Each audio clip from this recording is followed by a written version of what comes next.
今回は、日本の病院を利用した時の体験談をお話ししていきます。合わせて、日本と外国での病院の文化やルールの違いについても説明していきます。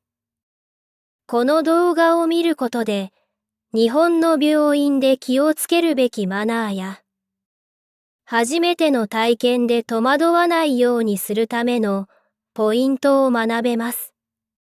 外国人が日本で実際に体験したこと、失敗したことに興味のある方は、今のうちにチャンネル登録をお願いします。この体験談は、きっとあなたのお役に立てると思います。この動画を最後までご視聴いただくことで、私が初めて体験した時に感じたことや、困ったことなどがすべてわかります。外国人目線で行ってよかった病院のことを事前に知っておきたい。病院選びに失敗したくないという方は、ぜひ最後までご視聴ください。まずはじめに紹介する体験談は、日本の医療システムの概要についてです。日本の医療システムは、多くの外国人にとって驚くべきものであり、多くの成功談と少しの失敗談が混ざっています。日本は先進国の中でも特に医療技術が進んでおり、国民皆保険制度によって、誰でも手頃な価格で質の高い医療を受けることができます。日本では、病院やクリニックでの診察や治療は健康保険を使って受けることができます。健康保険は、会社員や自営業者、学生など、ほとんどの人が加入しています。保険のおかげで、診察や薬の費用が安く抑えられます。また、大きな病気や手術が必要な場合でも、高額な医療費が保険でカバーされるので安心です。アメリカから来た友人のジェーンは、日本の医療システムに感動しました。彼女は東京に住んでいた時、突然お腹が痛くなり、近くのクリニックに行きました。受付で保険証を見せると、すぐに診察を受けることができました。医師はとても親切で、詳しく症状を聞き、必要な検査を行いました。ジェーンはすぐに適切な治療を受け、数日で元気になりました。診察料も保険のおかげでとても安く済みました。一方で、カナダから来たマイクは、言葉の壁に苦しんだ経験があります。彼は日本語があまり話せなかったため、病院でのコミュニケーションに困りました。彼が風邪をひいて病院に行ったとき、医師と話すのが難しく、症状をうまく伝えることができませんでした。そのため、適切な薬をもらうのに時間がかかり、病気が長引いてしまいました。日本の医療システムにはいくつかの特徴があります。まず、医療機関が多く、どこに住んでいても近くに病院やクリニックがあります。また、病院のスタッフは親切で、患者の話をよく聞いてくれます。さらに、日本の医療技術は世界トップクラスであり、最新の治療や検査が受けられます。しかし、外国人にとっては、言葉の壁が大きな問題となることがあります。特に、専門用語や病気の症状を正確に伝えるのが難しい場合があります。そのため、通訳サービスを利用したり、医療用のアプリを使ったりすることで、コミュニケーションをスムーズにする工夫が必要です。日本の医療システムは、多くの人にとって安心できるものです。保険制度のおかげで、誰でも手頃な価格で質の高い医療を受けることができます。また、医療機関の多さや医療技術の高さも大きな魅力です。一方で、言葉の壁に対する対策を講じることで、外国人でも安心して医療を受けられるようになります。ジェーンのようにスムーズな診察を受けることもあれば、マイクのように言葉の壁に苦しむこともありますが、全体として日本の医療システムは非常に優れています。これから日本に住む予定のある人や観光で訪れる人も安心して医療を利用できるでしょう。次の体験談は総合病院についてです。日本の総合病院はいろいろな診療科が集まった大きな病院です。ここでは怪我をしたり重い病気になったりしたときに必要な治療を一箇所で受けることができます。外国人にとっても総合病院はとても便利な場所です。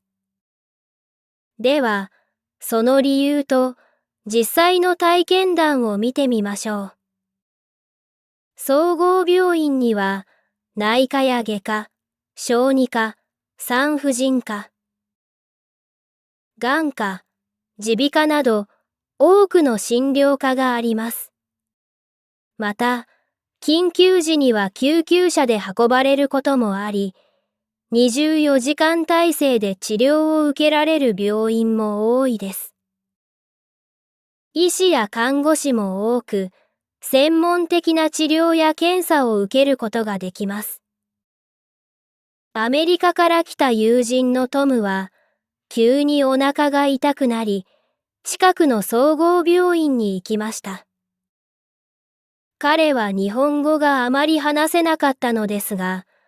病院の受付で英語が通じるスタッフがいて助かりました。トムは最初に内科で診察を受け、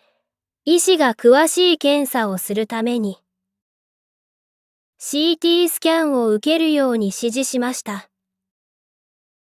病院内で CT スキャンを受け、すぐに結果が出て、その日に適切な治療を始めることができました。トムはその日、内科と放射線科の診察を受け、一度の訪問で必要なすべての治療を受けることができました。総合病院の便利さと、医師やスタッフの親切さに感謝していました。一方で、カナダから来たリサは、日本の総合病院での入院に関して大きな問題に直面しました。彼女は急に体調が悪くなり、総合病院で診察を受けた結果、入院が必要だと言われました。しかし、リサには日本で保証人を立てることができる知り合いがいませんでした。日本の病院では、入院する際に保証人が必要とされることが多く、リサはこの手続きができずに困ってしまいました。病院のスタッフも助けようとしましたが、保証人がいないと入院手続きが進められないため、リサは入院を断念せざるを得ませんでした。後日、彼女は知り合いの紹介で別の病院に行き、入院の手続きを進めることができましたが、この経験は彼女にとって大きなストレスとなりました。日本の総合病院は必要な治療や検査を一箇所で受けられるという大きな利点があります。多くの診療科があり、専門医が揃っているため、複雑な病気や怪我に対しても迅速に対応できます。また、24時間体制の病院も多く、緊急時にも安心です。しかし、総合病院は患者数が多いため、待ち時間が長くなることがあります。特に風邪や軽い怪我の場合は、クリニックや地域医療機関を利用する方が、早く診察を受けられることもあります。総合病院は、外国人にとっても非常に便利な医療施設です。一度にいろいろな診療科の診察や検査を受けることができ、緊急時にも安心して治療を受けられます。トムのように迅速で効率的な治療を受けることもあれば、サラのように入院の時の保証人問題に苦しむこともありますが、総合病院の利便性と医療の質は高く評価されています。日本に住む外国人や旅行者にとって、総合病院は頼りになる存在です。どんな病気や怪我にも対応できるので、安心して利用してください。これから日本に来る人も、総合病院のシステムを知っておくと、いざという時に役立つでしょう。次の体験談は、大学病院についてです。日本の大学病院は、先進的な医療技術と高度な研究が行われている病院です。ここでは、最新の治療法や高度な専門治療が受けられるだけでなく、新しい医療技術の開発も行われています。外国人にとっても、大学病院は信頼できる医療機関です。大学病院は、大学と連携しており、医学生や研修医が実習を行う場でもあります。そのため、常に新しい知識と技術が取り入れられています。また、難病や専門的な治療が必要な場合にも、大学病院は最適な選択となります。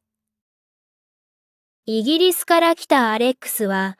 長年の持病である難治性の病気に苦しんでいました。日本に引っ越してから、彼は地元のクリニックで診察を受けましたが、医師から大学病院を紹介されました。アレックスは少し不安でしたが、大学病院に行くことにしました。大学病院では、彼の病気に詳しい専門医が診察を行い、最新の治療法を提案してくれました。アレックスは、今まで試したことのない新しい治療法を受けることができ、数ヶ月後には症状が大幅に改善しました。彼は大学病院の高度な技術と専門医の知識に感謝しています。一方で、アメリカから来たサラは、日本の大学病院での入院費用に関して大きな問題に直面しました。サラは急な体調不良で大学病院に運ばれ、入院が必要と診断されました。治療は順調に進みましたが、退院時に高額な入院費を請求され、サラは驚きました。サラは、日本の医療保険制度について詳しく知らず、また日本での保険に加入していなかったため、全額自己負担となってしまいました。彼女はその場で支払いができず、どうしたらよいか困り果てました。病院のスタッフは親切に支払いプランを提案してくれましたが、サラはその後も経済的な負担に悩まされました。大学病院は最先端の医療技術と高度な専門治療が受けられる場です。難病や複雑な病気に対する最新の治療法を提供しており、多くの患者にとって希望の場所です。また、医学生や研修医が実習を行うため、常に新しい知識と技術が取り入れられています。しかし、医学生や研修医が多くいるため、診察や治療の際に少し緊張することがあるかもしれません。そのため、事前に医師に相談して、経験豊富な医師に見てもらうようにすると安心です。大学病院は、外国人にとっても信頼できる医療機関です。アレックスのように、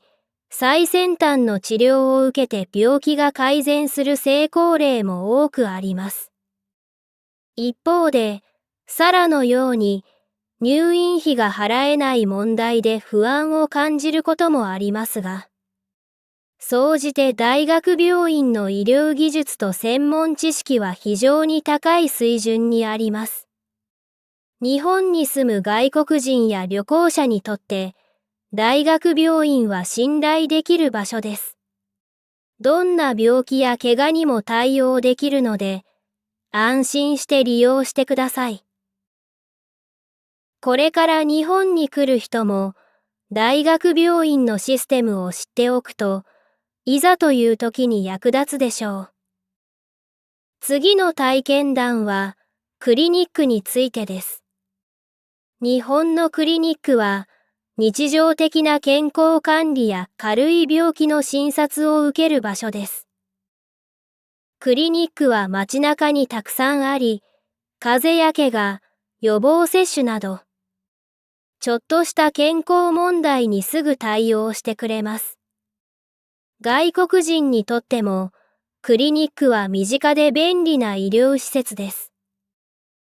クリニックは、内科、外科、小児科、耳鼻科など、専門分野ごとに分かれていることが多いです。一般的な風邪や胃腸の不調、アレルギー症状など、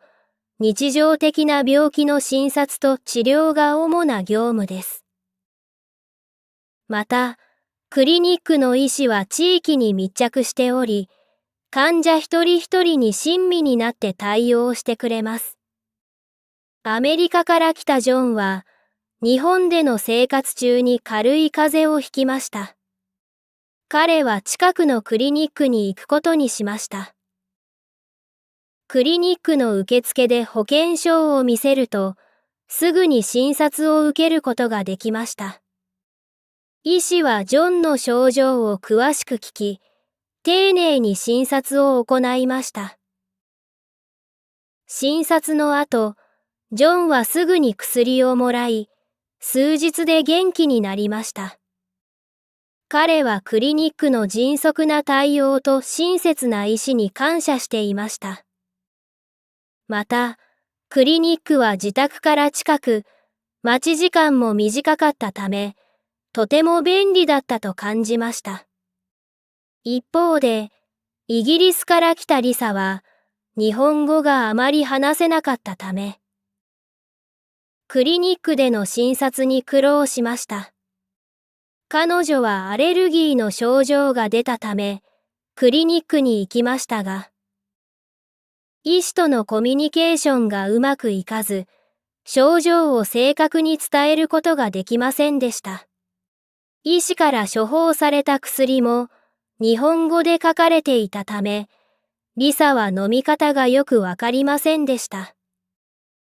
さらに、薬が大きくて飲みにくく困ってしまいました。彼女はインターネットで調べたり、友人に聞いたりして、なんとか薬を正しく飲む方法を見つけましたが、この経験はリサにとって大きなストレスでした。日本のクリニックは、地域に密着した医療サービスを提供しています。医師は患者一人一人に親身になって対応し、必要な治療やアドバイスをしてくれます。また、待ち時間が短く、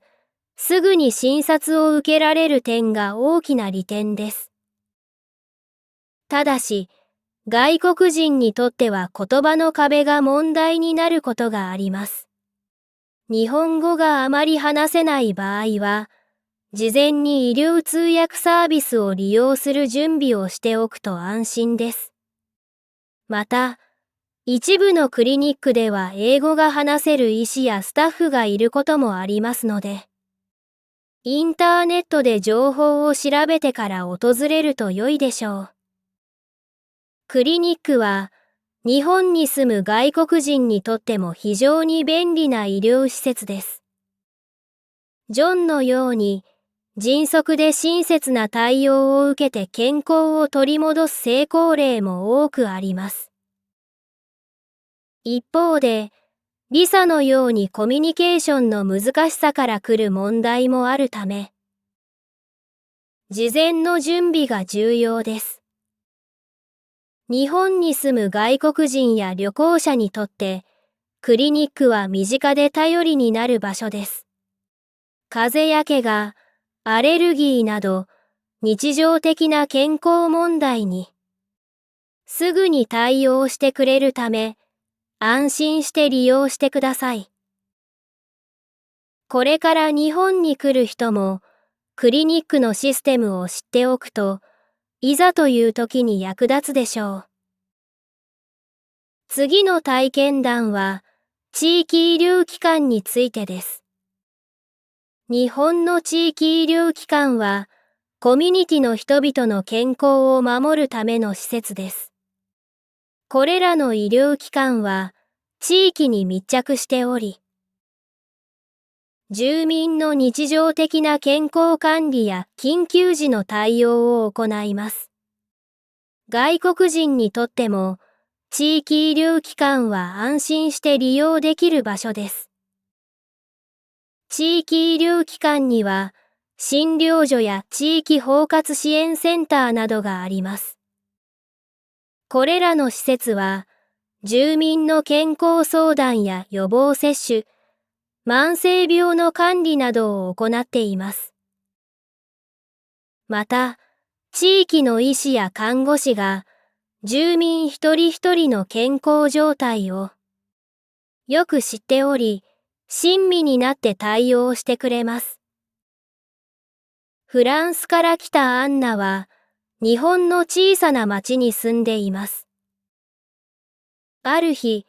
彼女は息子のトムが熱を出したため、近くの地域医療機関に連れて行きました。医師と看護師は、アンナとトムを温かく迎え入れ、トムの症状を丁寧に診察してくれました。アンナは日本語があまり得意ではなかったのですが、医師はゆっくりとわかりやすく説明してくれました。さらに、看護師は英語でフォローしてくれたので、安心して診察を受けることができました。トムは薬をもらい、数日で元気になりました。アンナは地域医療機関の温かい対応に感動し、心から感謝していました。一方で、ドイツから来たマークは、日本の地域医療機関で少し困った経験があります。彼は急に腹痛を感じ、近くの地域医療機関を探しましたが、どこに行けばいいのかわかりませんでした。インターネットで調べましたが、情報が少なく、結局街の中を歩き回ってしまいました。ようやく見つけた医療機関で診察を受けることができましたが、事前にもっと情報があれば、スムーズに行動できたのにと思いました。この経験から、マークは地域医療機関の場所や、連絡先を事前に調べておくことの重要性を学びました。地域医療機関は、住民の日常的な健康管理や緊急時の対応に欠かせない存在です。医師や看護師が地域の人々の健康状態をよく知っているため、個々の患者に合わせた丁寧な診察が行われます。また、予防接種や健康診断、慢性病の管理など、幅広い医療サービスが提供されています。外国人にとっては、言葉の壁が問題となることがありますが、多くの地域医療機関では英語が話せるスタッフがいる場合があります。また、事前に地域の医療機関の場所や連絡先を調べておくと、いざという時に役立ちます。地域医療機関は、日本に住む外国人にとっても非常に頼りになる存在です。アンナのように、温かい対応と安心感を得られる成功例も多くあります。一方で、マークのように情報不足で迷ってしまうこともあるため、事前の準備が大切です。日本に住む外国人や旅行者にとって、地域医療機関は身近で安心できる場所です。日常的な健康管理や緊急時の対応に欠かせないため、地域の医療機関のシステムを知っておくと、いざという時に役立ちます。これから日本に来る人も、地域医療機関の利用方法を覚えておくと、安心して生活を送ることができるでしょう。次の体験談は、夜間休日診療所についてです。日本の夜間休日診療所は、急な病気や怪我に対応してくれる医療施設です。これらの診療所は、夜遅くや休日でも診察を受けられるため、とても便利です。外国人にとっても、夜間休日診療所は安心できる場所です。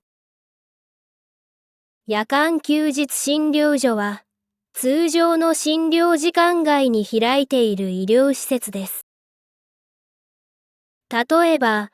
夜遅くや週末、祝日などに急な病気や怪我が発生した場合、ここで診察を受けることができます。診療所には、内科や外科、小児科などの医師が待機しており、緊急時にも対応できます。カナダから来たマリアは、日本に住んでいる間に急に高熱を出しました。その日は土曜日の夜で、通常のクリニックは閉まっていました。彼女はどうしていいかわからず、とても不安になりましたが、日本に住む友人が夜間休日診療所を教えてくれました。マリアはすぐに診療所に行き、受付で保険証を見せました。医師は彼女の症状を丁寧に診察し、必要な薬を処方してくれました。診察の後、マリアはすぐに薬をもらい、数日後には元気になりました。彼女は夜間休日診療所の迅速な対応に感謝し、安心して治療を受けることができたと話しています。一方で、オーストラリアから来たジョンは、夜間休日診療所を探すのに苦労しました。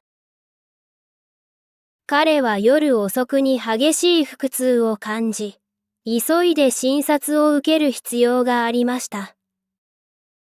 しかし、彼が住んでいた地域では、夜間休日診療所の場所がわからず、インターネットで調べるのにも時間がかかりました。最終的に彼は診療所を見つけて診察を受けることができましたが、痛みで苦しんでいる間に多くの時間を費やしてしまいました。この経験から、ジョンは事前に夜間休日診療所の場所を調べておくことの重要性を学びました。夜間休日診療所は、急な病気や怪我に対応するための重要な施設です。特に、夜遅くや休日に症状が悪化した場合でも、安心して診察を受けることができます。また、内科や外科、小児科など、様々な専門の医師がいるため、幅広い症状に対応できます。外国人にとっては、夜間休日診療所の場所を事前に確認しておくことが大切です。診療所の場所や連絡先をメモしておけば、いざという時にすぐに対応できます。また、多くの診療所では英語が話せるスタッフがいる場合もありますので、安心して利用できます。夜間休日診療所は、日本に住む外国人にとっても非常に便利で安心できる医療施設です。マリアのように急な病気にも迅速に対応してもらえる成功例も多くあります。一方で、ジョンのように場所がわからずに苦労することもあるため、事前の準備が重要です。日本に住む外国人や旅行者にとって、夜間休日診療所は頼りになる場所です。急な病気や怪我にも対応できるため、安心して日本での生活を送ることができます。これから日本に来る人も、夜間休日診療所の利用方法を覚えておくと、安心して生活を楽しむことができるでしょう。次の体験談は、歯科医院についてです。日本の歯科医院は、歯の健康を守るための専門的な医療施設です。虫歯や歯周病の治療だけでなく、定期的な歯のチェックやクリーニング、矯正治療なども行います。外国人にとっても、日本の歯科医院は安心して利用できる場所です。歯科医院では、歯や口の中の問題を診察し、治療を行います。虫歯の治療や歯のクリーニング、歯の矯正、ホワイトニングなど、様々なサービスが提供されています。日本の歯科医院は、最新の技術と設備を使って治療を行い、患者一人一人に合った治療計画を立ててくれます。アメリカから来たケイトは、日本に住んでいる間に歯が痛くなり、歯科医院に行くことにしました。彼女は日本語があまり話せなかったので、少し不安でしたが、歯科医院の受付で英語が通じるスタッフがいて安心しました。医師も親切で、彼女の症状を丁寧に聞いてくれました。ケイトは虫歯の治療を受けましたが、治療は痛みが少なく、医師が進行状況をわかりやすく説明してくれたので、安心して治療を受けることができました。また、定期的な歯のクリーニングも勧められ、ケイトはその後も定期的に歯科医院を訪れるようになりました。彼女は日本の歯科医院の丁寧な治療と親切な対応にとても満足しています。一方で、カナダから来たマイクは、歯科医院の予約の取り方がわからずに苦労しました。彼は歯の痛みがひどくなったため、急いで歯科医院に行きたかったのですが、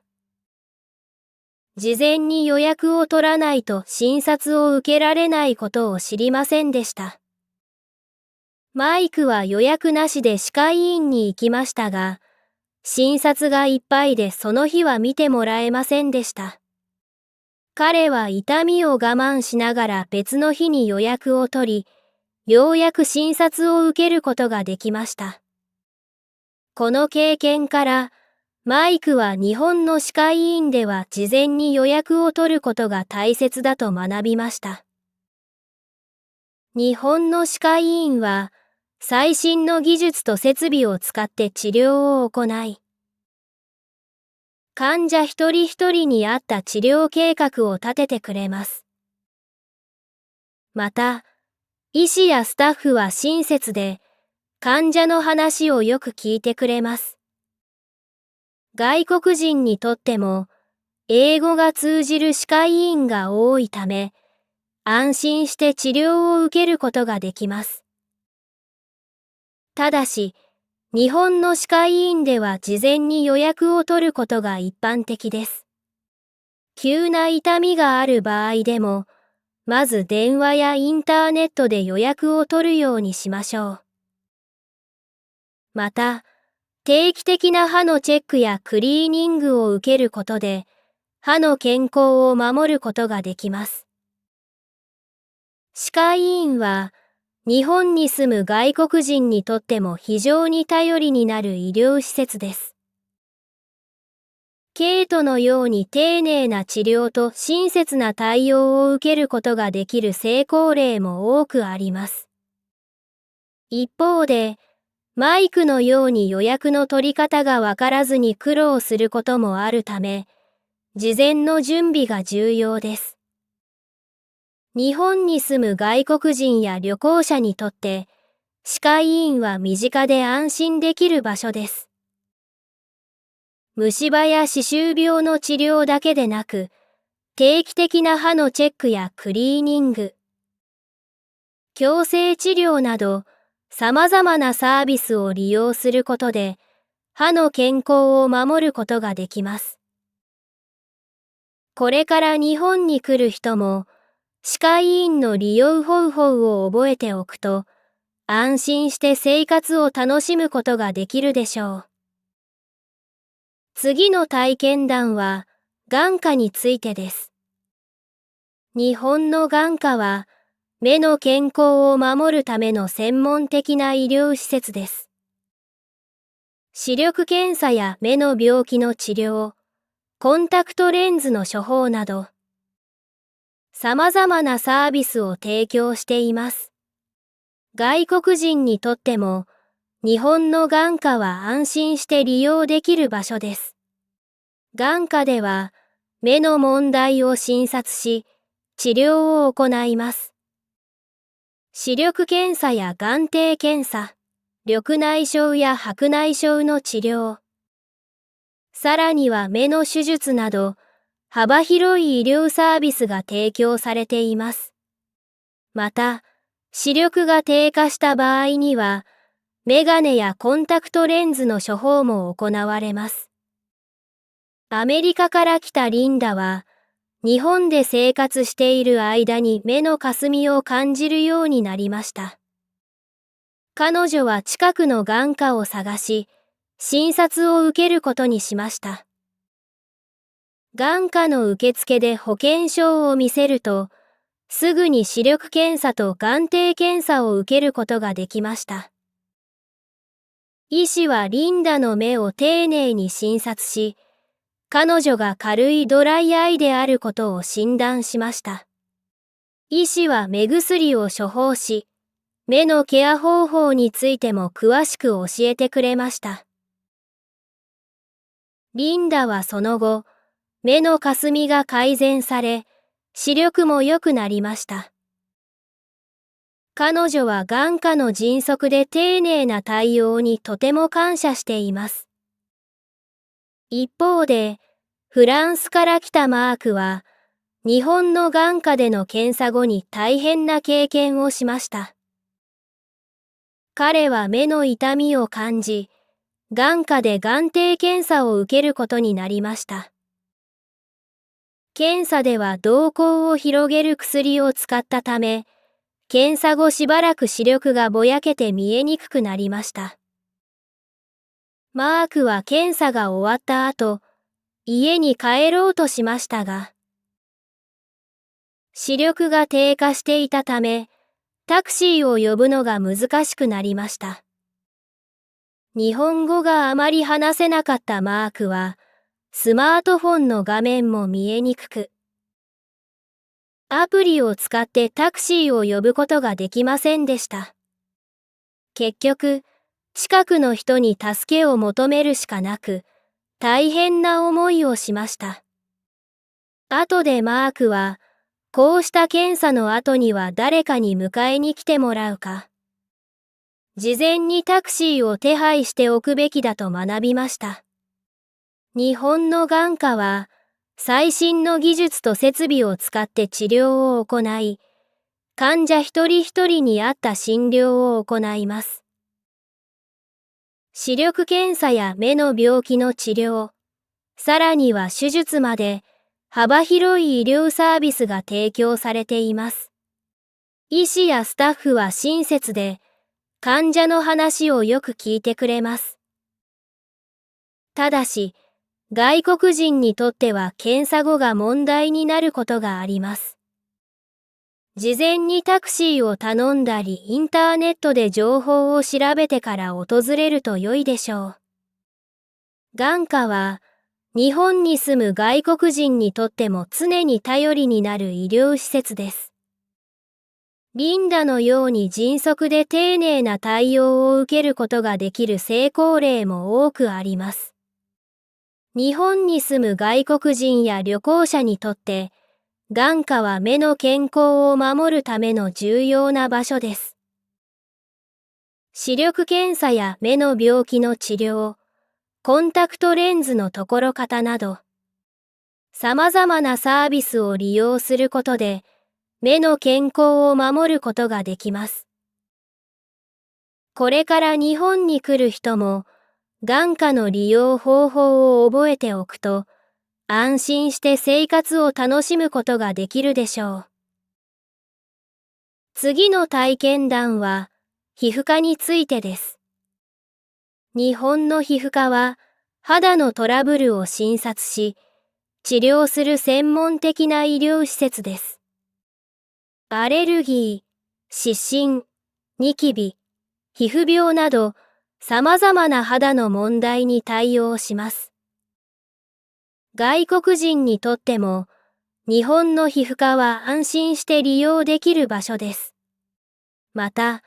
肌の状態を改善するためのアドバイスや治療法も提供されます。皮膚科の医師は、専門的な知識と技術を持っており、患者一人一人に合った治療を行います。イギリスから来たエミリーは、日本に住んでいる間にひどい湿疹に悩まされました。彼女は近くの皮膚科を訪れ、診察を受けることにしました。医師はエミリーの肌を丁寧に診察し、アレルギー性湿疹であると診断しました。医師はエミリーに適切な薬を処方し、肌のケア方法についても詳しく教えてくれました。エミリーは医師のアドバイスに従い、薬を使って数週間で湿疹が改善されました。彼女は皮膚科の医師の正確な診断と効果的な治療に感謝し、安心して治療を受けることができました。一方で、アメリカから来たマイクは、日本の皮膚科で言葉の壁に苦労しました。彼はニキビの治療を受けるために皮膚科を訪れましたが、日本語があまり話せなかったため、医師とのコミュニケーションが難しかったのです。マイクは症状をうまく説明できず、医師も彼の話を理解するのに苦労しました。その結果、適切な治療を受けるのに時間がかかり、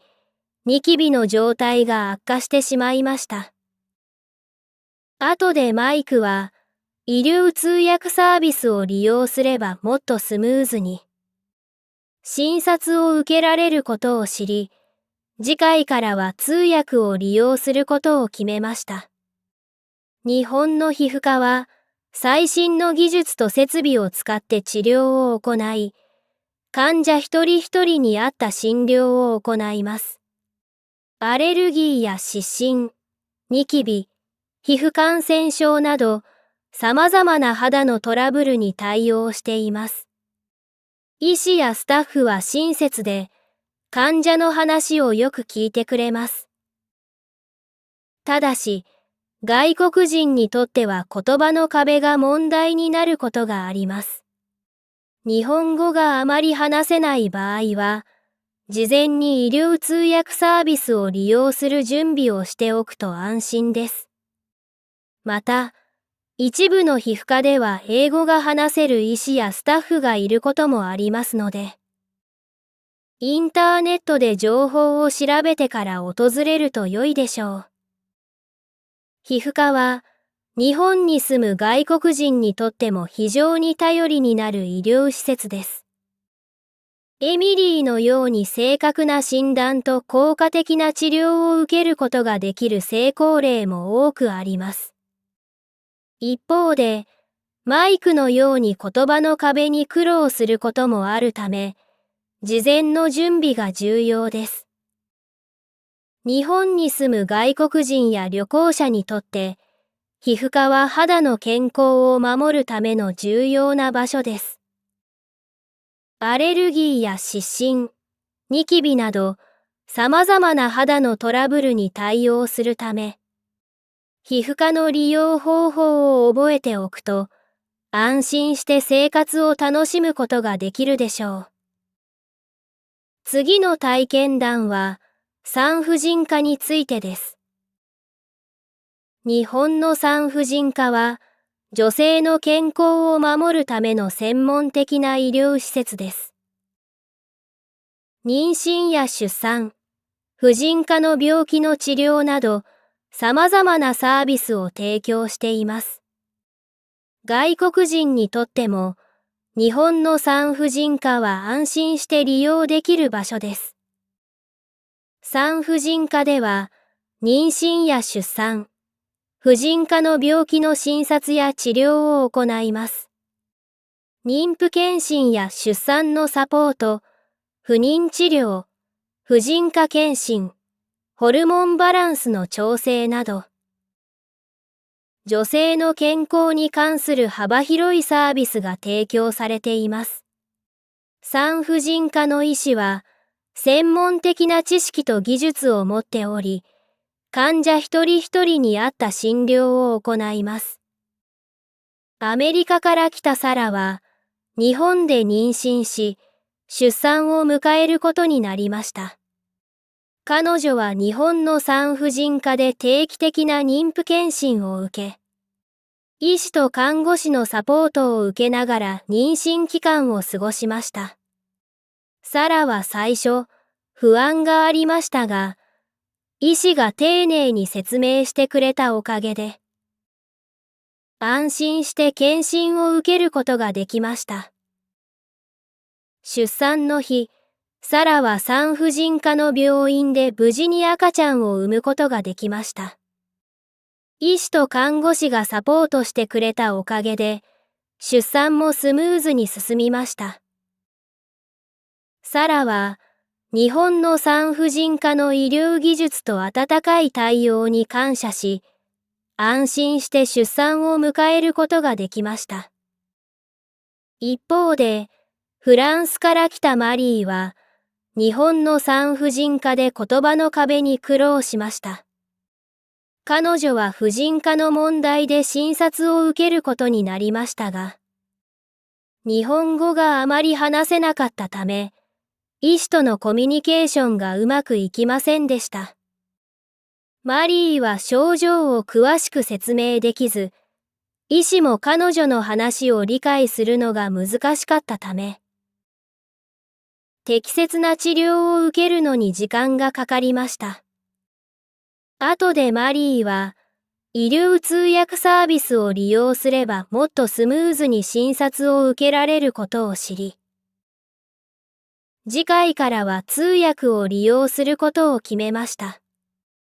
日本の産婦人科は、妊娠や出産、婦人科の病気の治療など、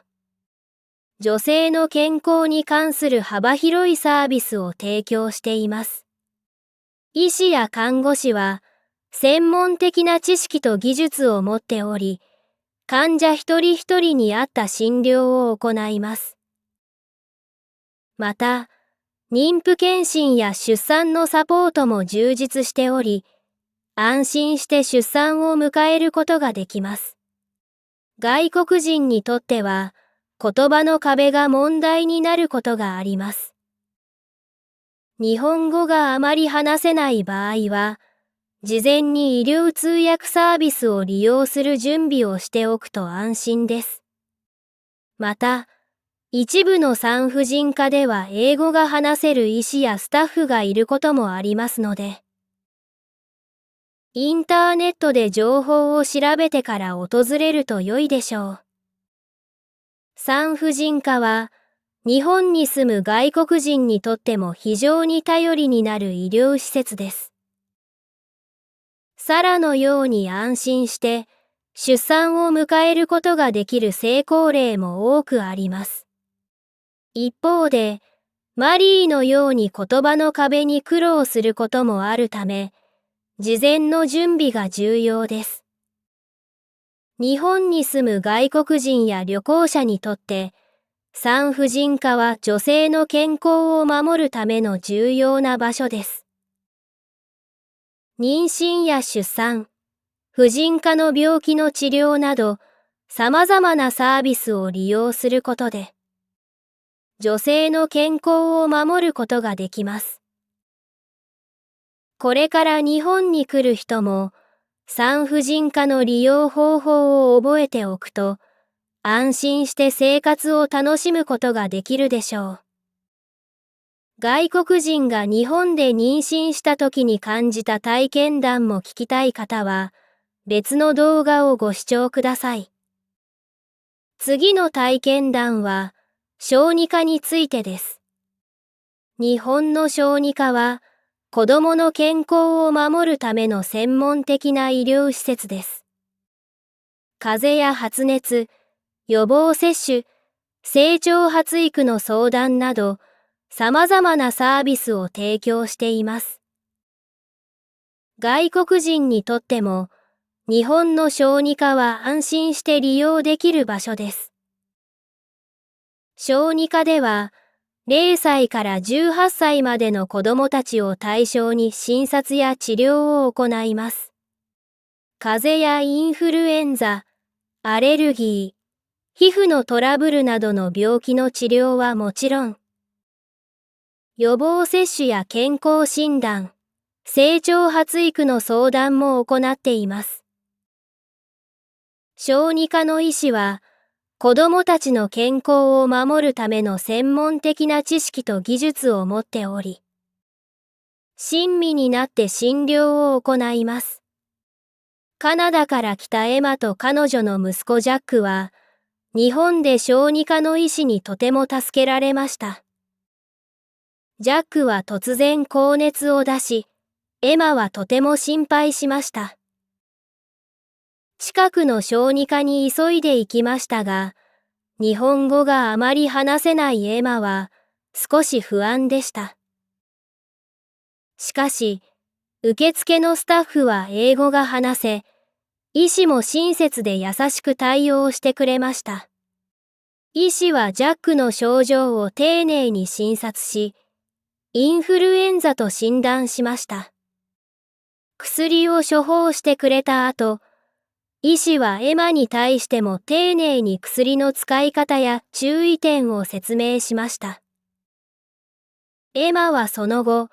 ジャックが元気になるまで安心して看病することができました。一方、アメリカから来たマイクと彼の娘ソフィアは、予約の取り方がわからずに苦労しました。ソフィアは肌に発疹が出たため、マイクは小児科に連れて行こうとしましたが、事前に予約が必要であることを知らなかったのです。マイクは予約なしで小児科に行きましたが、診察がいっぱいでその日は見てもらえませんでした。発疹が心配だったマイクは、別の日に予約を取って診察を受けることができましたが、娘が不安そうにしている間、マイクもとても心配でした。この経験から、マイクは事前に予約を取ることの大切さを学びました。日本の小児科は、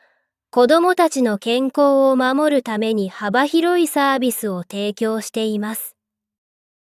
風邪やインフルエンザなどの一般的な病気の治療はもちろん、予防接種や健康診断、成長発育の相談も行っています。医師やスタッフは親切で、子どもたちに対して優しく対応してくれます。ただし、外国人にとっては予約の取り方や言葉の壁が問題になることがあります。日本語があまり話せない場合は、事前に医療通訳サービスを利用する準備をしておくと安心です。また、多くの小児科では英語が話せる医師やスタッフがいる場合もありますので、インターネットで情報を調べてから訪れると良いでしょう。小児科は、日本に住む外国人にとっても非常に頼りになる医療施設です。エマとジャックのように、親切で優しい対応を受けることができる成功例も多くあります。一方で、マイクとソフィアのように予約の取り方に苦労することもあるため、事前の準備が重要です。日本に住む外国人や旅行者にとって、小児科は子どもの健康を守るための重要な場所です。風邪やインフルエンザ、アレルギーなどの治療、予防接種や健康診断など、様々なサービスを利用することで、子どもたちの健康を守ることができます。これから日本に来る人も、小児科の利用方法を覚えておくと、安心して生活を楽しむことができるでしょう。次の体験談は、精神科についてです。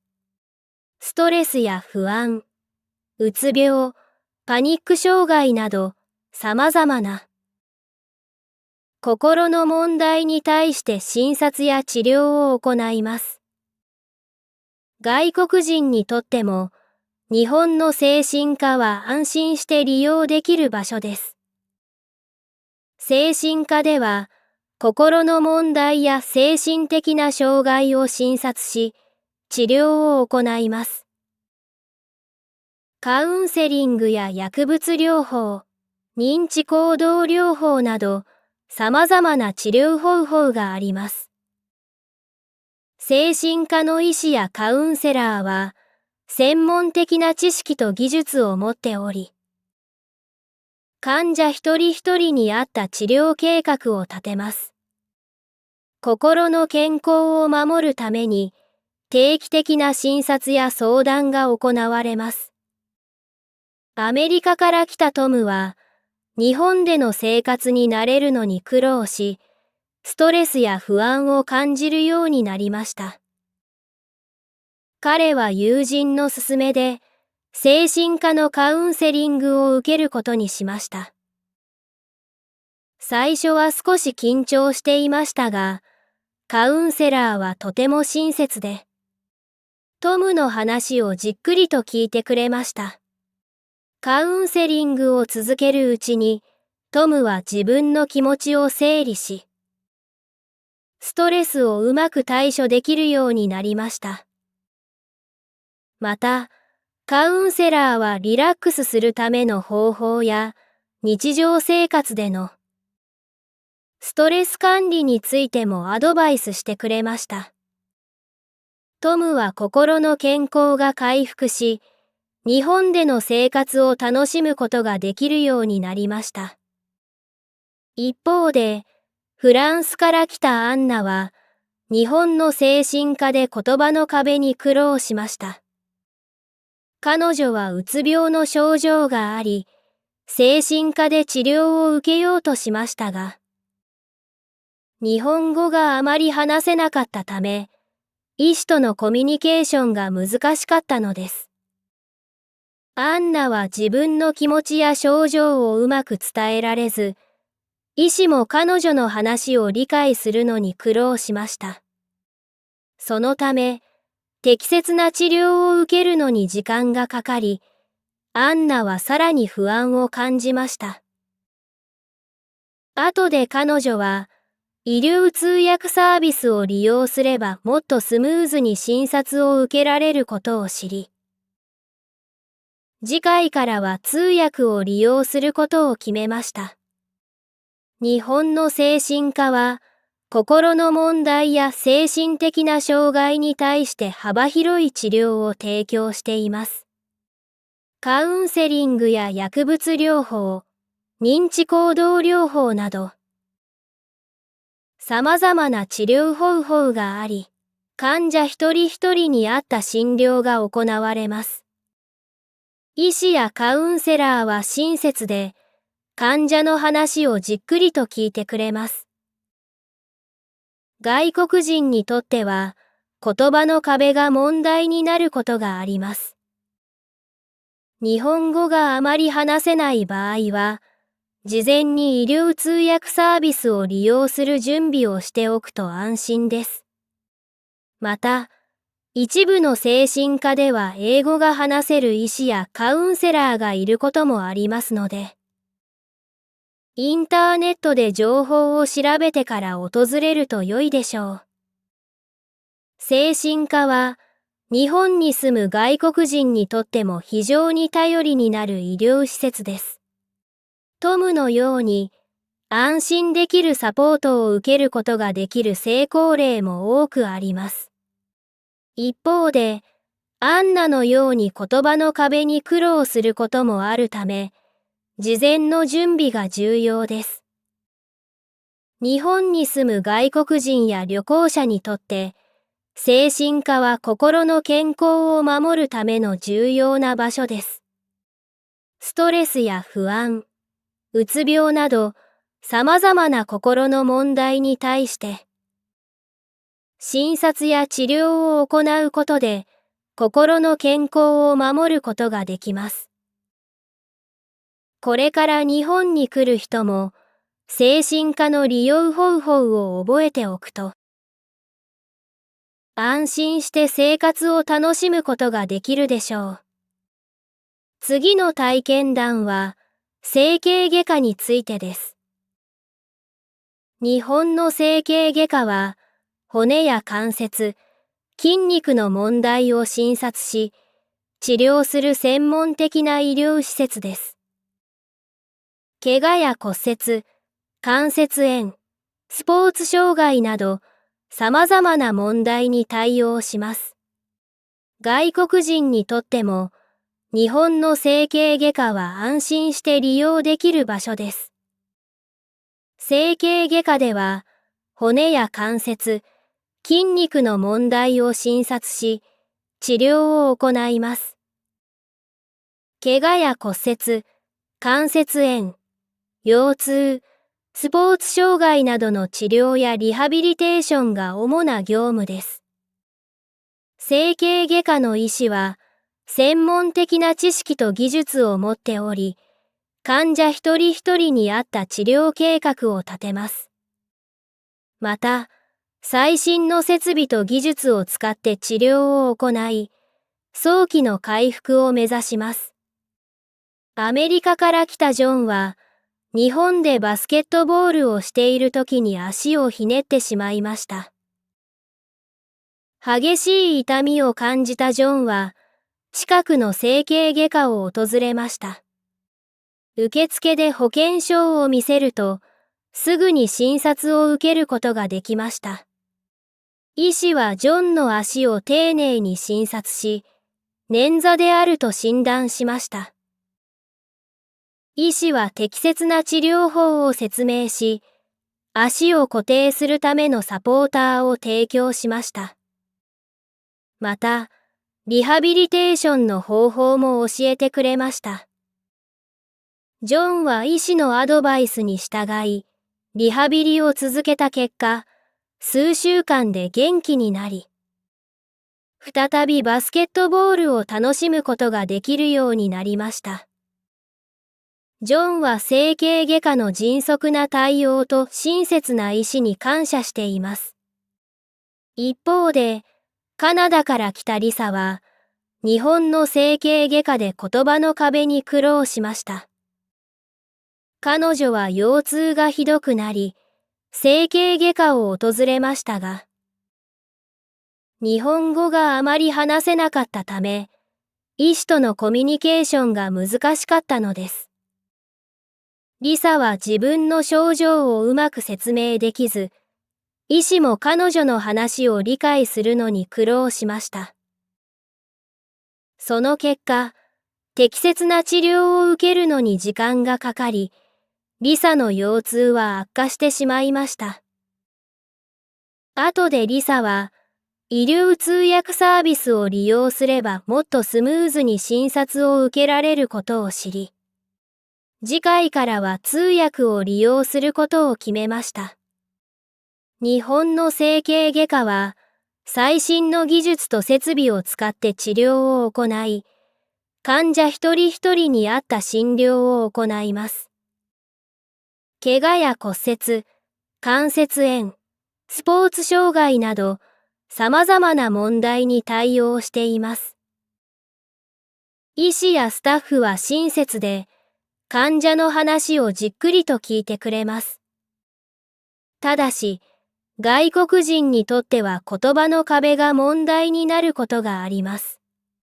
日本語があまり話せない場合は、事前に医療通訳サービスを利用する準備をしておくと安心です。また、一部の整形外科では英語が話せる医師やスタッフがいることもありますので、インターネットで情報を調べてから訪れると良いでしょう。整形外科は、日本に住む外国人にとっても非常に頼りになる医療施設です。ジョンのように迅速で効果的な治療を受けることができる成功例も多くあります。一方で、リサのように言葉の壁に苦労することもあるため、事前の準備が重要です。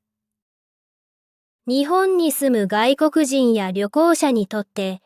整形外科は骨や関節、筋肉の問題を治療するための重要な場所です。怪我や骨折、関節炎、スポーツ障害など、様々な問題に対応するため、整形外科の利用方法を覚えておくと、安心して生活を楽しむことができるでしょう。これから日本に来る人も、整形外科の利用方法を知っておくと、いざという時に役立ちます。次の体験談は、東洋医学クリニックについてです。日本の東洋医学クリニックは、伝統的な治療法を現代の医療と組み合わせた医療施設です。鍼灸や漢方薬など、自然な方法で体のバランスを整え、健康を守ります。外国人にとっても、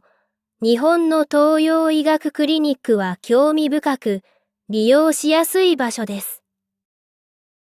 東洋医学クリニックでは、鍼灸や漢方薬を使った治療を行います。鍼灸は、体の特定のポイントに細い針を刺して、体のエネルギーの流れを良くする治療法です。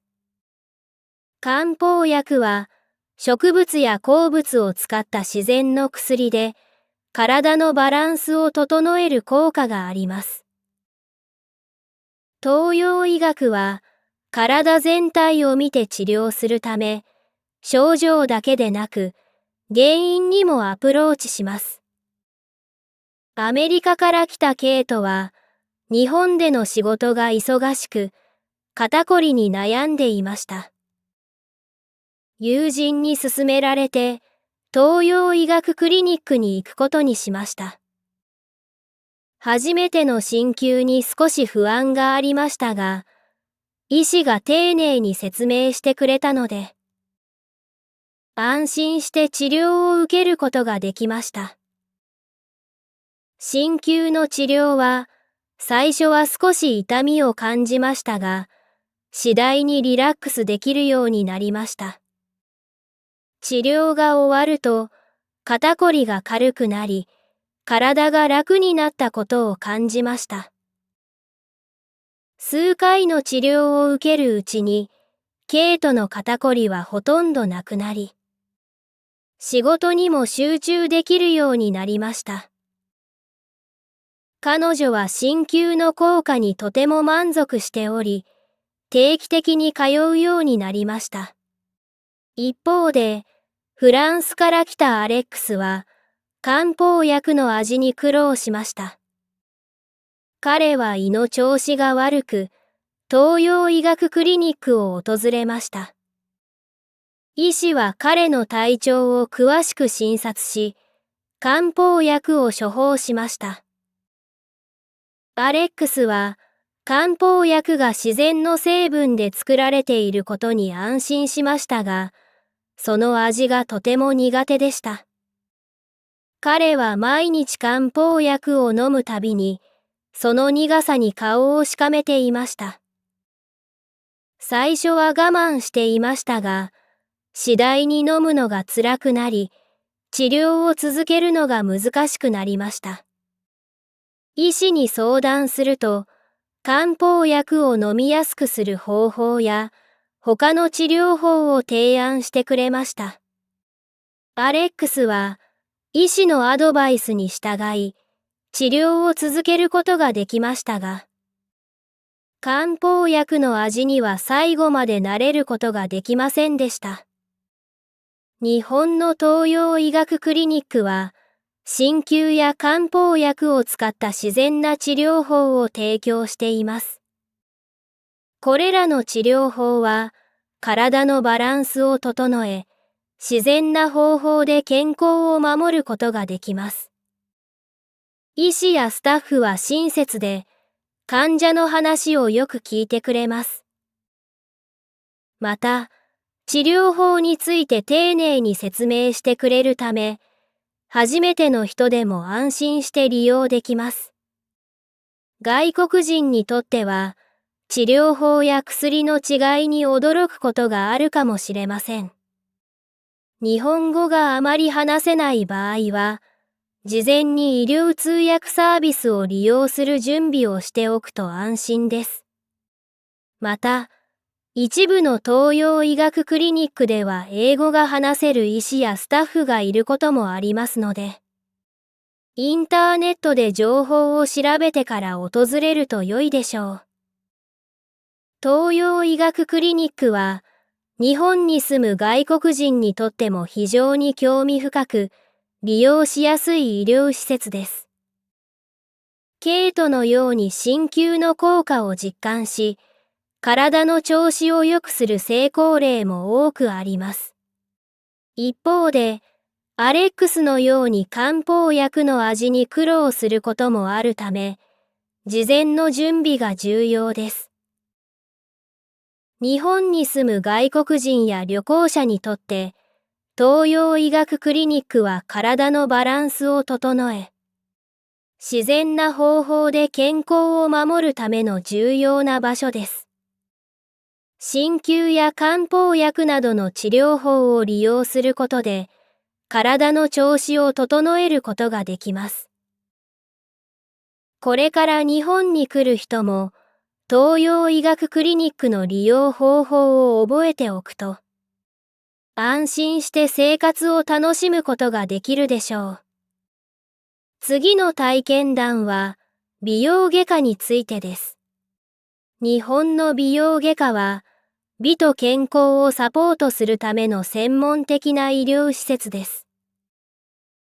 整形手術、スキンケア、脱毛、アンチエイジングなど、様々なサービスが提供されています。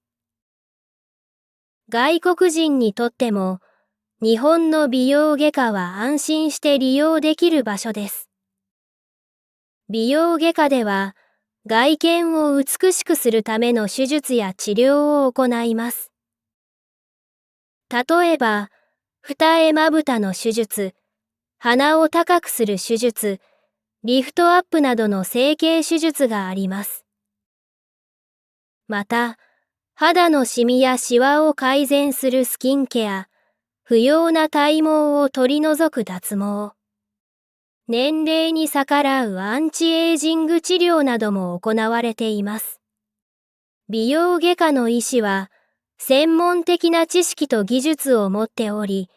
患者一人一人に合った治療計画を立てます。アメリカから来たサラは、日本で生活している間に、美容外科で、二重まぶたの手術を受けることにしました。彼女はずっと、一重まぶたにコンプレックスを感じており、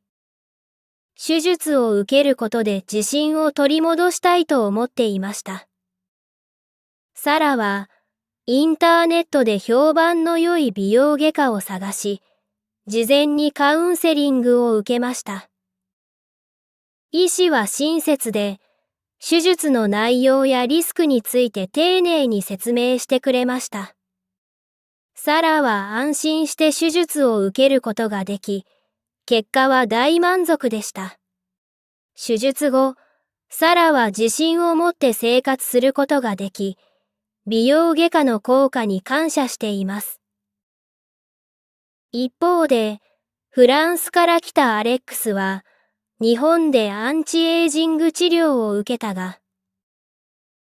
期待していた結果が得られませんでした。彼は年齢とともに顔のシワが気になり、美容外科での治療を決意しました。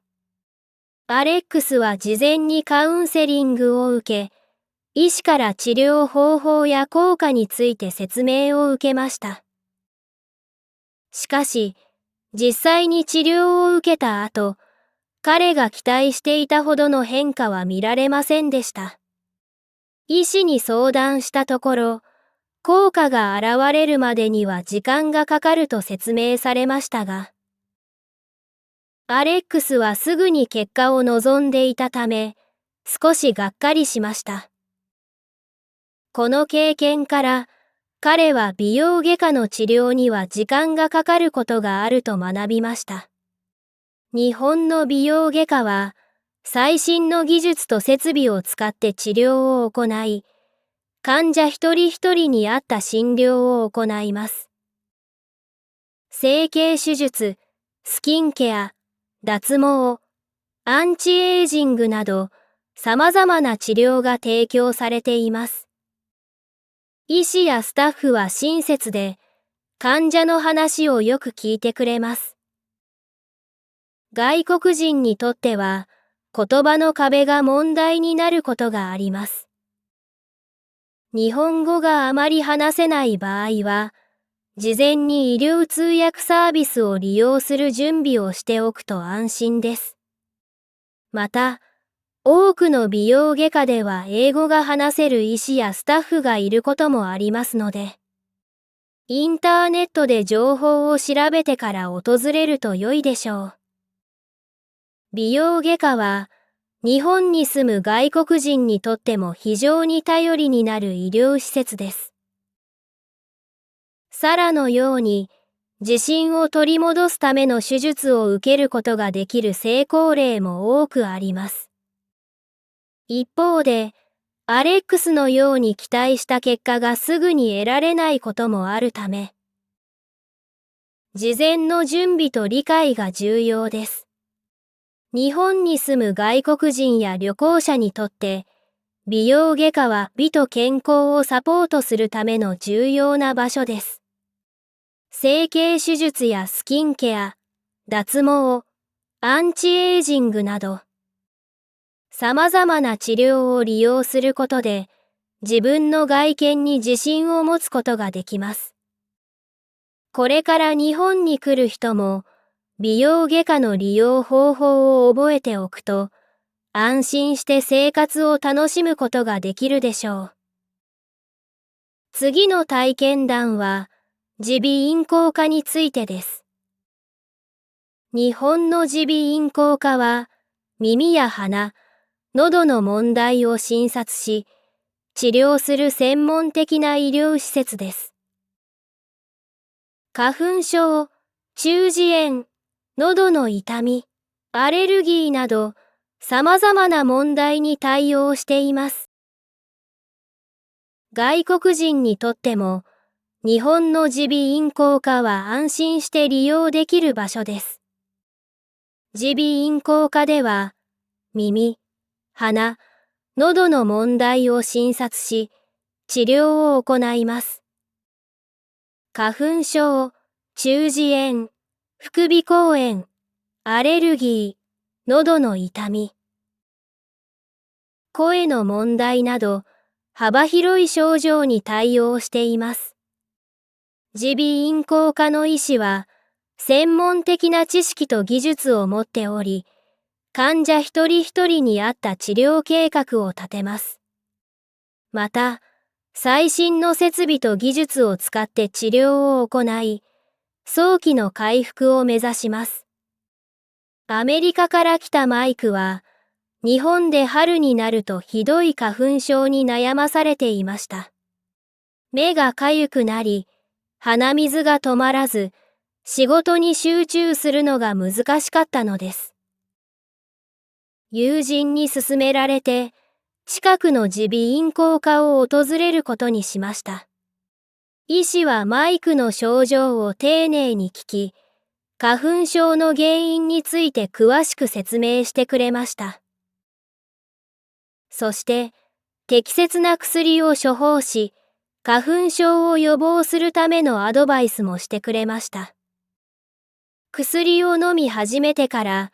マイクの症状はすぐに改善し、花粉の季節でも快適に過ごせるようになりました。マイクは耳鼻咽喉科の医師に感謝し、毎年、春になる前に予防のための診察を受けるようになりました。一方で、フランスから来たエミリーは、日本の耳鼻咽喉科で言葉の壁に苦労しました。彼女は喉の痛みがひどくなり、耳鼻咽喉科を訪れましたが、日本語があまり話せなかったため、医師とのコミュニケーションが難しかったのです。エミリーは自分の症状をうまく説明できず、医師も彼女の話を理解するのに苦労しました。その結果、適切な治療を受けるのに時間がかかり、エミリーの喉の痛みはなかなか改善しませんでした。後でエミリーは、医療通訳サービスを利用すればもっとスムーズに診察を受けられることを知り、次回からは通訳を利用することを決めました。日本の耳鼻咽喉科は、最新の技術と設備を使って治療を行い、患者一人一人に合った診療を行います。花粉症、中耳炎、副鼻腔炎、アレルギー、喉の痛み、声の問題など、様々な症状に対応しています。医師やスタッフは親切で、患者の話をじっくりと聞いてくれます。ただし、外国人にとっては言葉の壁が問題になることがあります。日本語があまり話せない場合は、事前に医療通訳サービスを利用する準備をしておくと安心です。また、多くの耳鼻咽喉科では英語が話せる医師やスタッフがいることもありますので、インターネットで情報を調べてから訪れると良いでしょう。耳鼻咽喉科は、日本に住む外国人にとっても非常に頼りになる医療施設です。マイクのように花粉症の治療で快適に過ごすことができる成功例も多くあります。一方で、エミリーのように言葉の壁に苦労することもあるため、事前の準備が重要です。日本に住む外国人や旅行者にとって、耳鼻咽喉科は耳、鼻、喉の健康を守るための重要な場所です。花粉症、中耳炎、副鼻腔炎、アレルギーなど様々な症状に対応するため、耳鼻咽喉科の利用方法を覚えておくと、安心して生活を楽しむことができるでしょう。これから日本に来る人も、耳鼻咽喉科の利用方法を知っておくと、いざという時に役立ちます。次の体験談は内科についてです。日本の内科は風邪やインフルエンザから慢性的な病気まで様々な健康問題を診察し治療する専門的な医療施設です。体全体の健康を守るために内科医は幅広い知識と技術を持っています。外国人にとっても、日本の内科は安心して利用できる場所です。内科では、一般的な病気や慢性的な病気の診察と治療を行います。風邪、インフルエンザ、胃腸の不調、高血圧、糖尿病、心臓病など、様々な症状に対応しています。また、定期的な健康診断や予防接種も内科で受けることができます。内科の医師は、患者の全体的な健康状態を見ながら、適切な治療法を提案します。イギリスから来たジョンは、日本に住んでいる間に体調が悪くなり、内科を訪れました。彼は軽い風邪だと思っていましたが、念のために内科医の診察を受けることにしました。医師はジョンの話をよく聞き、いくつかの検査を行いました。検査の結果、ジョンは早期の糖尿病であることが分かりました。医師はすぐに治療を開始し、ジョンの食事や生活習慣についてもアドバイスをしました。ジョンは定期的に内科を訪れ、医師の指導の下で生活を改善した結果、糖尿病の進行を防ぐことができました。彼は内科医の迅速な診断と親切な対応に感謝しています。一方で、カナダから来たリサは、日本の内科で言葉の壁に苦労しました。彼女は胃の不調を感じ、内科を訪れましたが、日本語があまり話せなかったため、医師とのコミュニケーションが難しかったのです。リサは自分の症状をうまく説明できず、医師も彼女の話を理解するのに苦労しました。その結果、適切な治療を受けるのに時間がかかり、リサの症状はなかなか改善しませんでした。後でリサは、医療通訳サービスを利用すればもっとスムーズに診察を受けられることを知り、次回からは通訳を利用することを決めました。日本の内科は、最新の技術と設備を使って治療を行い、患者一人一人に合った診療を行います。風邪やインフルエンザ、胃腸の不調、高血圧、糖尿病、心臓病など様々な症状に対応しています。医師やスタッフは親切で、患者の話をじっくりと聞いてくれます。外国人にとっては、言葉の壁が問題になることがあります。日本語があまり話せない場合は、事前に医療通訳サービスを利用する準備をしておくと安心です。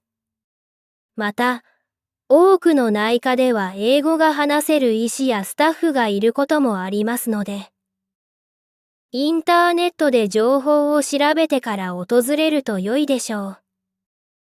内科は、日本に住む外国人にとっても非常に頼りになる医療施設です。ジョンのように早期発見で健康を守ることができる成功例も多くあります。一方で、リサのように言葉の壁に苦労することもあるため、事前の準備が重要です。日本に住む外国人や旅行者にとって、内科は体全体の健康を守るための重要な場所です。風邪やインフルエンザ、胃腸の不調、高血圧、糖尿病など、様々な症状に対応するため、内科の利用方法を覚えておくと、安心して生活を楽しむことができます。これから日本に来る人も、内科の利用方法を知っておくと、いざという時に役立ちます。次の体験談は、外科についてです。日本の外科は、外科手術を専門とする医療施設です。怪我の治療や腫瘍の切除、心臓手術など、様々な外科手術を行います。外国人にとっても、日本の外科は安心して利用できる場所です。外科では、外科手術を通じて病気や怪我を治療します。例えば、骨折の修復、腫瘍の切除、心臓や血管の手術などが含まれます。また、外科手術の前後には、入念な診察と計画が必要です。外科の医師は、専門的な知識と技術を持っており、手術を安全に行うための準備をしっかりと行います。アメリカから来たデイビッドは、日本で交通事故に遭い、腕を骨折しました。彼はすぐに救急車で病院に運ばれ、外科で手術を受けることになりました。デイビッドは初めての手術で不安でしたが、医師が丁寧に説明してくれたため、安心して手術を受けることができました。手術は成功し、デイビッドはリハビリを続けながら回復しました。医師や看護師のサポートのおかげで、彼は元通りの生活に戻ることができました。デイビッドは日本の外科医療の質の高さに感謝し、無事に回復できたことを喜んでいます。一方で、カナダから来たリサは、日本の外科で言葉の壁に苦労しました。彼女は腹部に腫瘍が見つかり、手術を受けることになりましたが、日本語があまり話せなかったため、医師とのコミュニケーションが難しかったのです。リサは手術の詳細やリスクについて十分に理解できず、不安を感じました。手術は無事に終わりましたが、その後の回復期にも、医師とのコミュニケーションがうまくいかず、ストレスを感じました。後でリサは、医療通訳サービスを利用すればもっとスムーズにコミュニケーションが取れたことを知り、次回からは通訳を利用することを決めました。日本の外科は、最新の技術と設備を使って手術を行い、患者一人一人に合った診療を行います。怪我や病気の治療において、外科手術は非常に重要な役割を果たします。医師やスタッフは親切で、患者の話をじっくりと聞いてくれます。外国人にとっては、言葉の壁が問題になることがあります。日本語があまり話せない場合は、事前に医療通訳サービスを利用する準備をしておくと安心です。また、多くの外科では英語が話せる医師やスタッフがいることもありますので、インターネットで情報を調べてから訪れると良いでしょう。外科は、日本に住む外国人にとっても非常に頼りになる医療施設です。デイビッドのように無事に手術を終えて回復することができる成功例も多くあります。一方で、リサのように言葉の壁に苦労することもあるため、事前の準備が重要です。日本に住む外国人や旅行者にとって、外科は怪我や病気を治療するための重要な場所です。骨折の修復、腫瘍の切除、心臓や血管の手術など、様々な手術に対応するため、外科の利用方法を覚えておくと、安心して生活を楽しむことができます。これから日本に来る人も、外科の利用方法を知っておくと、いざという時に役立ちます。次の体験談は、リハビリテーション病院についてです。日本のリハビリテーション病院は、怪我や病気から回復するための専門的な医療施設です。ここでは、体の機能を取り戻すためのトレーニングや治療が行われます。外国人にとっても、日本のリハビリテーション病院は安心して利用できる場所です。リハビリテーション病院では、怪我や病気からの回復を目指し、体の機能を改善するための様々なプログラムが提供されています。リハビリテーションには、物理療法、作業療法、言語療法などが含まれます。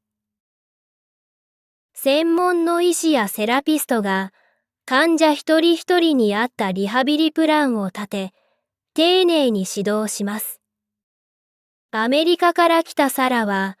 日本で交通事故に遭い、足を骨折しました。手術後、サラはリハビリテーション病院に通うことになりました。最初は不安でしたが、リハビリテーションの医師やセラピストが、親切に対応してくれました。サラは毎日のリハビリを続ける中で、少しずつ歩けるようになりました。セラピストは、彼女の状態を見ながら適切なトレーニングを指導し、無理のない範囲で進めてくれました。数ヶ月後、サラは完全に回復し、元通りの生活に戻ることができました。彼女はリハビリテーション病院のスタッフに感謝し、彼らのサポートがあったからこそ、回復できたと感じています。一方で、フランスから来たマークは、日本のリハビリテーション病院で言葉の壁に苦労しました。彼は脳卒中を患い、リハビリが必要でしたが、日本語があまり話せなかったため、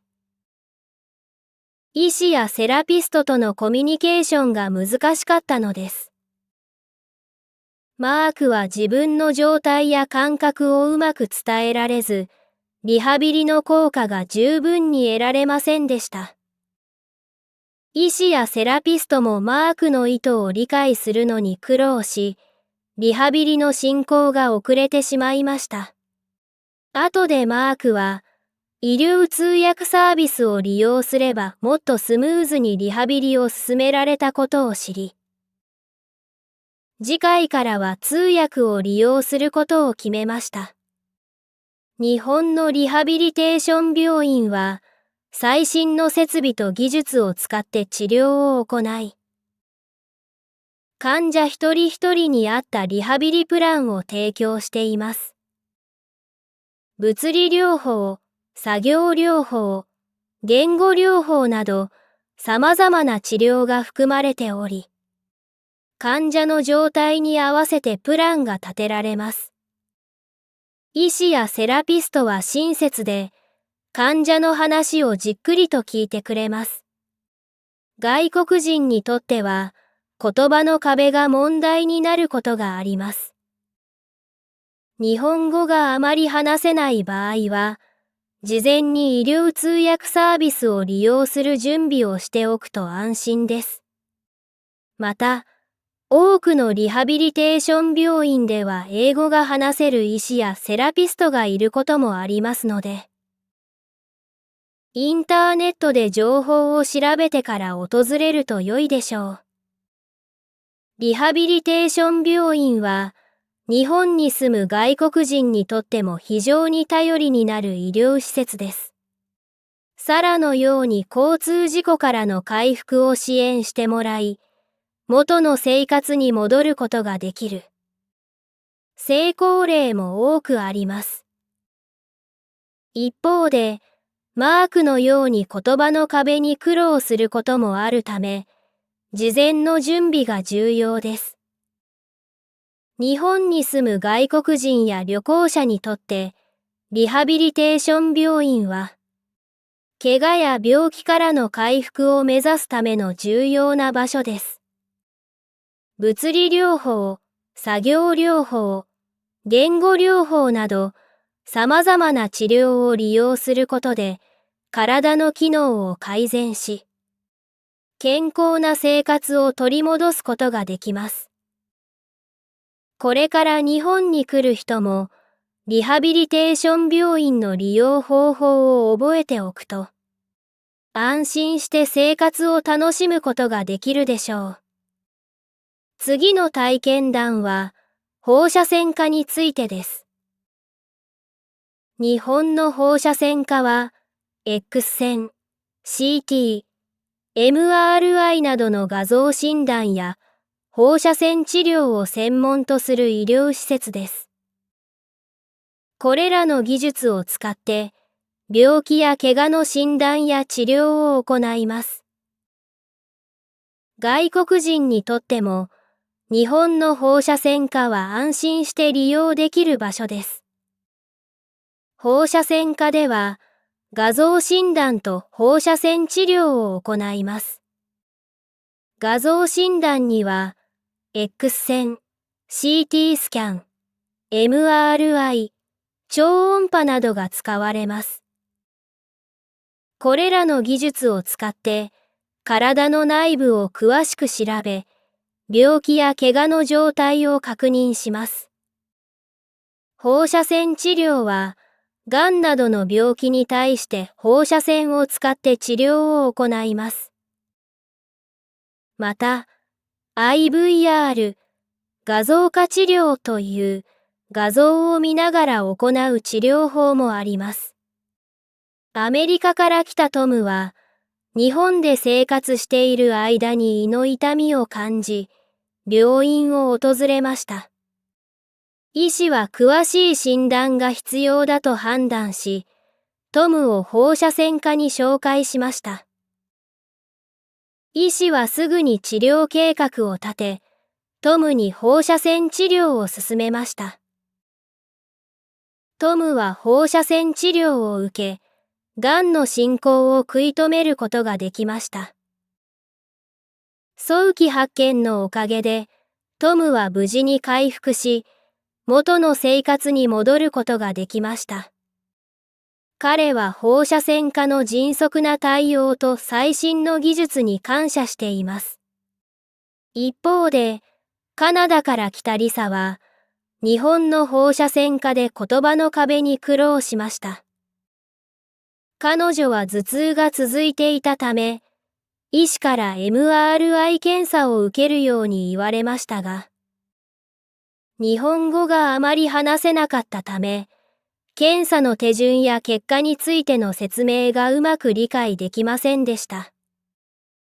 リサは不安を感じながら検査を受けましたが、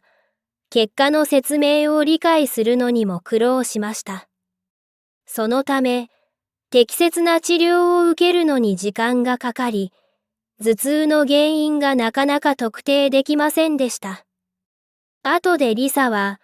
医療通訳サービスを利用すればもっとスムーズに診察を受けられることを知り、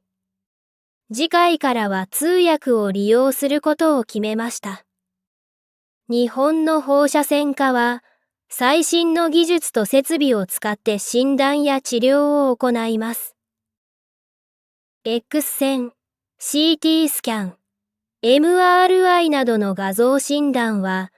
病気や怪我の状態を詳しく調べるために非常に重要です。また、放射線治療や IVR、画像化治療など、病気の治療にも高い効果があります。医師やスタッフは親切で、患者の話をじっくりと聞いてくれます。外国人にとっては、言葉の壁が問題になることがあります。日本語があまり話せない場合は、事前に医療通訳サービスを利用する準備をしておくと安心です。また、多くの放射線科では英語が話せる医師やスタッフがいることもありますので、インターネットで情報を調べてから訪れると良いでしょう。放射線科は、日本に住む外国人にとっても非常に頼りになる医療施設です。トムのように早期発見で命を救うことができる成功例も多くあります。一方で、リサのように言葉の壁に苦労することもあるため、事前の準備が重要です。日本に住む外国人や旅行者にとって、放射線科は病気や怪我の診断と治療に欠かせない重要な場所です。X 線、CT スキャン、MRI などの画像診断や放射線治療、IVR など様々な技術を利用することで、病気や怪我の早期発見と治療が可能です。これから日本に来る人も、放射線科の利用方法を覚えておくと、安心して生活を楽しむことができるでしょう。日本の医療システムは、多くの外国人にとって安心で信頼できるものです。最新の技術と優れた医療スタッフが揃い、様々な医療施設が提供する幅広いサービスがあります。外国人にとっても、日本の医療システムは使いやすく、安心して利用できるものです。日本の医療システムは、国民皆保険制度によって支えられています。この制度のおかげで、ほとんどの人が健康保険に加入しており、医療費が安く抑えられています。医療施設は、総合病院、大学病院、クリニック、地域医療機関、夜間休日診療所など、多岐にわたります。どこに住んでいても、必要な医療サービスを受けることができます。オーストラリアから来たジェシカは、日本で生活している間に急に体調が悪くなりました。彼女は近くのクリニックに行くことにしました。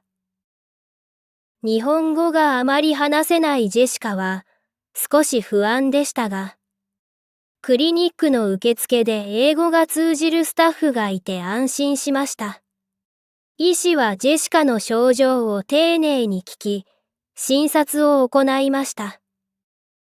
診察の結果、軽い胃腸炎と診断され、薬が処方されました。ジェシカは医師の親切な対応と、クリニックの清潔な環境に感動しました。数日後、彼女の体調はすっかり良くなり、日本の医療システムに感謝しました。一方で、カナダから来たマークは、日本の医療システムで言葉の壁に苦労しました。彼は風邪をひいてクリニックに行きましたが、日本語があまり話せなかったため、医師とのコミュニケーションが難しかったのです。マークは自分の症状をうまく説明できず、医師も彼の話を理解するのに苦労しました。そのため、適切な治療を受けるのに時間がかかり、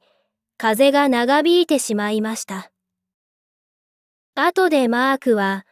医療通訳サービスを利用すればもっとスムーズに診察を受けられることを知り、次回からは通訳を利用することを決めました。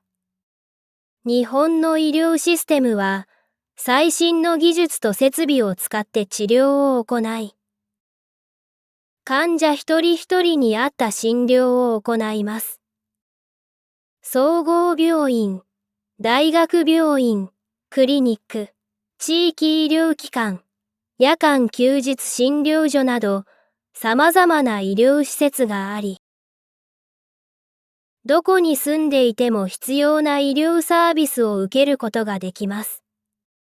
医師やスタッフは親切で、患者の話をじっくりと聞いてくれます。外国人にとっては、言葉の壁が問題になることがあります。日本語があまり話せない場合は、事前に医療通訳サービスを利用する準備をしておくと安心です。また、多くの医療施設では英語が話せる医師やスタッフがいることもありますので、インターネットで情報を調べてから訪れると良いでしょう。日本の医療システムは、日本に住む外国人にとっても非常に頼りになるものです。ジェシカのように安心して医療サービスを受けることができる成功例も多くあります。一方で、マークのように言葉の壁に苦労することもあるため、事前の準備が重要です。日本に住む外国人や旅行者にとって、日本の医療システムは安心して利用できるものです。総合病院、大学病院、クリニック、地域医療機関、夜間休日診療所など、様々な医療施設があり、必要な医療サービスを受けることができます。これから日本に来る人も、日本の医療システムを知っておくと、安心して生活を楽しむことができるでしょう。以上で私の日本の病院に関する体験談を終わります。いかがですか？一つでもあなたのためになる内容はありましたか？日本を訪れることがあれば、ぜひこの動画で紹介した日本の病院に行ってみてください。長時間の動画になりましたが、最後まで見てくれてありがとうございました。このチャンネルでは、外国人が日本に訪れたとき、実際に感じたことやびっくりしたことなどの体験談を語っています。外国人の生の声ですので参考になることもあると思います。一つでも参考になったと思うことがあれば忘れないうちにチャンネル登録をして、次の動画も忘れずにチェックしてみてくださいね。それでは、お疲れ様でした。